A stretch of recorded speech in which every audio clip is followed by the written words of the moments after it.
नमस्कार बच्चों। हम किरचॉफ्स लॉ पढ़ रहे थे, करंट लॉ और वोल्टेज। हमने दोनों का थ्योरेटिकल रूप से समझ लिया था। अब हम उसके कुछ एप्लीकेशंस पढ़ते हैं, एग्जांपल्स करते हैं, जिससे वो और आसानी से समझ में आए। ये आपके बुक का तीसरा चौथा एग्जाम्पल है। इसमें ये सर्किट दिया गया है और सर्किट देने के बाद इसमें कहा गया है कि आप इस सर्किट के प्रत्येक एलिमेंट में प्रवाहित धारा का मान ज्ञात कीजिए। तो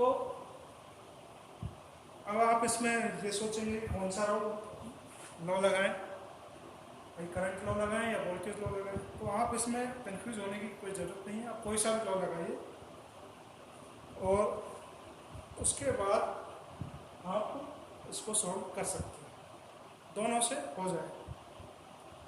तो अब हम इसमें करंट लॉ से करते हैं इसको, और वोल्टेज लॉ का एक अगला वीडियो में उसका दूसरा एग्जांपल देखेंगे। तो ये सर्किट है, इसमें तीन संधियां हैं, ए, बी और ओ। एक संधि को हम जनरली ग्राउंडेड मानते हैं, तो हमने इस संधि को ग्राउंडेड मान दिया। इस वायर पे हमें हमेशा वोल्टेज क्या प्राप्त होगा, जीरो प्राप्त। यानी जो संधि जीरो ग्राउंडेड होती है उस पर वोल्टेज कितना होता है, जीरो होता है। अब रही दो संधि ए और बी, इस पर हमने मान लिया ई ए वोल्टेज और इस पर मान लिया ई बी वोल्टेज, और हमें ये दोनों मान लिए, इन दोनों का मान ज्ञात हो जाएगा तो हमें हर सर्किट में प्रवाहित धारा का मान ज्ञात हो जाएगा। अब हम धारा की दिशा में चलते हैं।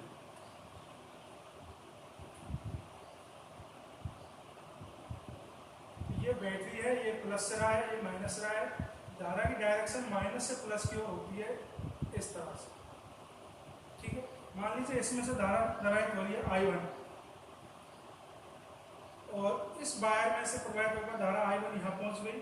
अब इसको ये पहुंच गई संधि ए पर।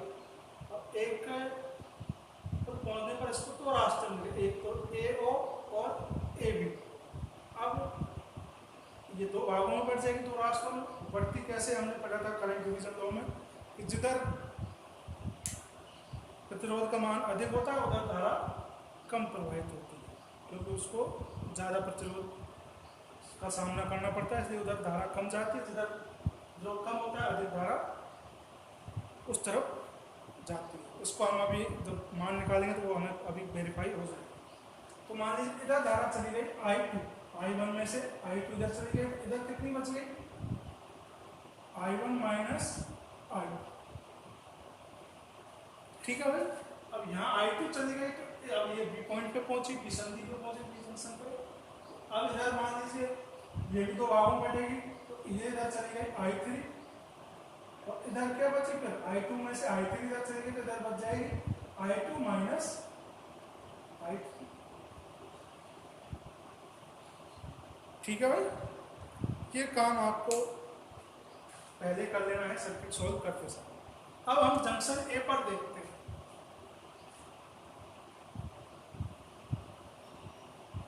जंक्शन ए पर देखेंगे, उससे पहले हम धाराओं के मान निकाल लेते हैं। देखो ये बैटरी है, इसका वोल्टेज का मान है 10, तो ये सीधे वायर से जुड़ा हुआ है, तो यहाँ पर कितना वोल्टेज होगा, 10।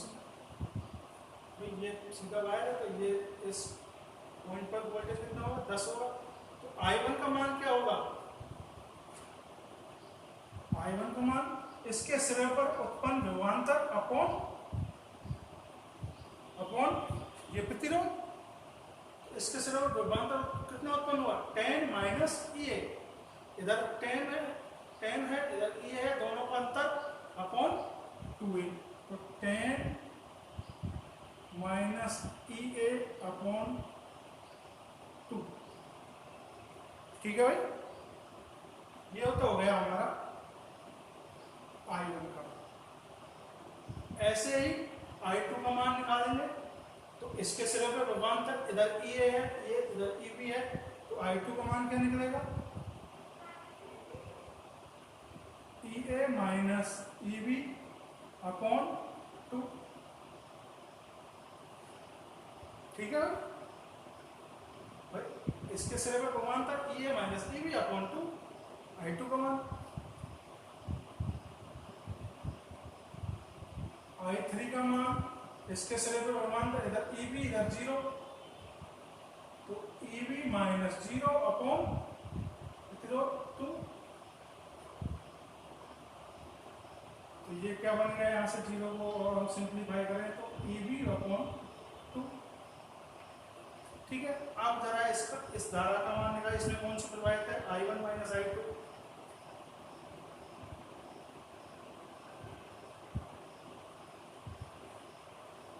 इधर EA है, इस वायर पर कितना वोल्टेज है, 0,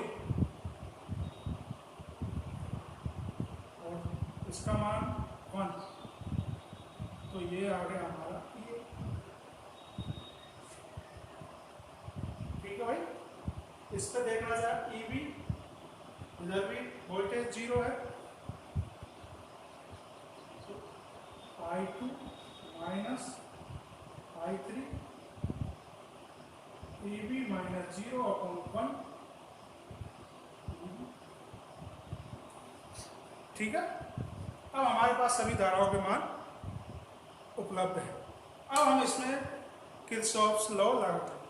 कौन सा लॉ लगाएंगे, किरचॉफ्स करंट।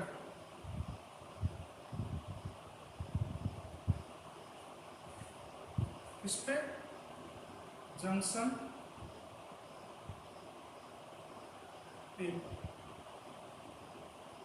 ठीक है, अब देखो जंक्शन ए पर ये धारा इधर एंटर हो रही है, ये बाहर की तरफ जाने वाली, तो अंदर एंटर होने वाली को हम प्लस लेते हैं और बाहर जाने वाली को कैसे लेते हैं, माइनस लेते हैं। तो I1 को प्लस लेंगे, माइनस I2, ये भी बाहर की तरफ जा रही है तो minus I1 minus I2 equal to, सबका योग कैसा होता है, 0। तो I1 का मान रखिए जरा, 10 माइनस EA अपॉन 2। I1 का मान यहाँ से ये वाला मान रख दिया, minus EA EB upon 2। I2 का मान रख दिया माइनस में, और ये वाला I1 माइनस I2 का मान कितना आया, यहाँ से ये वाला मान EA minus E equal to 0। अब आप इस इक्वेशन को सॉल्व कर लीजिए, 2 LCM आ जाएगा, तो 2 LCM आ गया तो हमारे पास बचा 10 EA minus EA EB 2 EA equal to 0। और इसको सिंप्लीफाई करोगे तो EA देखो 1 2 और 2 कितना हो, 10 माइनस 4 EA इसको और ये EB इक्वल टू 0। इन सबको इधर ले जाएंगे तो हमारे पास इक्वेशन बनेगा 4EA plus EB equal to 10। Equation number 1 आ गया, इक्वेशन नंबर 1। अब हम यहाँ देखते हैं at the junction B, junction B पर देखिए धाराओं का योग निकाले किरचॉफ करंट लॉ से, आने वाली धारा है प्लस, जाने वाली धारा है इक्वल टू 0। आने वाली धारा है ये आ रही है, ये दोनों जा रहे हैं, तो आने वाली को प्लस लेंगे, जाने वाली को माइनस I3, ये भी जा रही है minus I2 I3 equal to 0। I2 का मान यहां से रखिए, ये वाला मान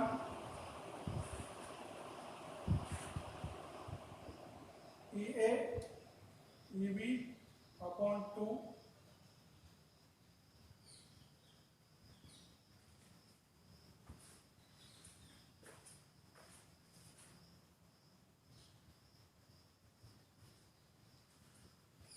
upon 2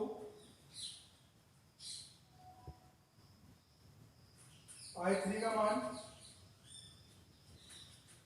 minus EB upon 2 I3 का मान और I2 माइनस I3 का मान माइनस में EB इक्वल टू 0। ठीक है भाई, एक्शन लीजिए 2 EA EB EB 2 EB equal to 0। ठीक है, EA minus 4 EB equal to 0। एक इक्वेशन नंबर 2। दो इक्वेशन आ गई हमारे पास, ये और ये। इससे हम EA और EB का मान निकाल देंगे। तो यहां से EA बराबर आ गया हमारा 4EB। क्लियर है? और इसको हम किस में रखेंगे? In equation number 1। Equation number 1 में रखिए EA बराबर 4EB। तो 4EB plus EB equal to 10, कितने हो गए? 16 EB इक्वल टू 10, 17 EB 10 और EB इक्वल टू एक आंसर हमारा ये। EB का मान कितना आ गया? 10 अपॉन 40। और EB का मान हम यहां से रखेंगे तो EA का मान आ जाएगा। देन EA बराबर 4 मल्टीप्लाई 10 अपॉन वोल्ट। ठीक है भाई, तो इस पॉइंट पर, ये पॉइंट पर आया हमारा 40/17 वोल्ट और इस पर आया 10/17 वोल्ट। ठीक है, इतना आने के बाद अब आप हर एलिमेंट में धारा का मान निकाल सकते हो। देखिए यहाँ EA का मान रखिए तो I1 का मान, EA EB का मान रखिए तो I2 का मान आ जाएगा, I3 का मान EB अपॉन 2, I2 का इस एलिमेंट में EB कितना आएगा? ठीक है, और इस एलिमेंट में EA।